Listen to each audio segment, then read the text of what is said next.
сам тебе жареных каштанов. Я больше тебе не верю, Шарлатанович. Прошлый раз за них были сырыми. Тогда закончился жир.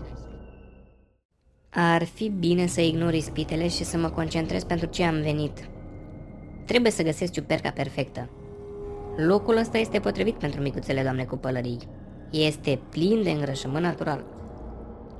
Bureți, bureți, bureți, sticleți, în oceane ai creveți, în pădure ai bureți, în cocină ai mistreți, la mistreți le plac bureți. Bureți, bureți, bureți isteți, bureți căleți.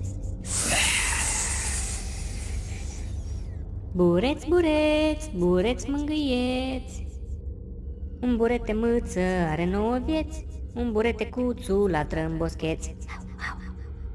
Bureți, bureți. O meală de trepări. Bureți, bureți, bureți discreți, un burete ninja se ascunde în pereți. Aoleu, nu te-am văzut, m-ai băgat în spereți. Bureți, bureți. O, ce minunăție! Trebuie să-mi amintesc dacă e o trăvitoare.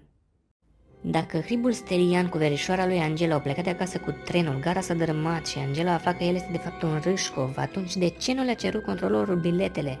Iar dacă biletele la spectacol de balet al gălbiorilor sunt așa de scumpe, cum mai poate un zbărcioc să-și facă o carieră în breakdance?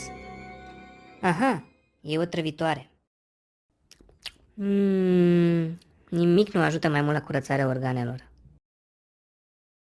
Dar ce este asta? Oh, asta pare să fie ce trebuie.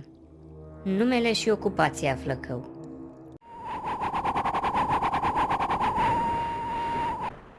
Se vede că ești în formă. Ei bine, Flăcău, e ziua ta cea mare. Te încadrezi perfect ca și ginele. Te însor cu Svetlana.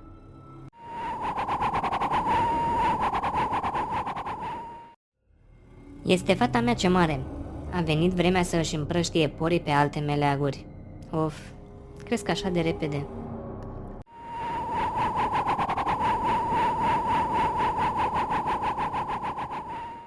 Oh, înțeleg.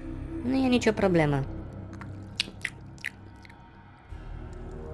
Nu te îngrijora, Svetlana. Va veni și timpul tău. Până atunci ai toată dragostea familiei.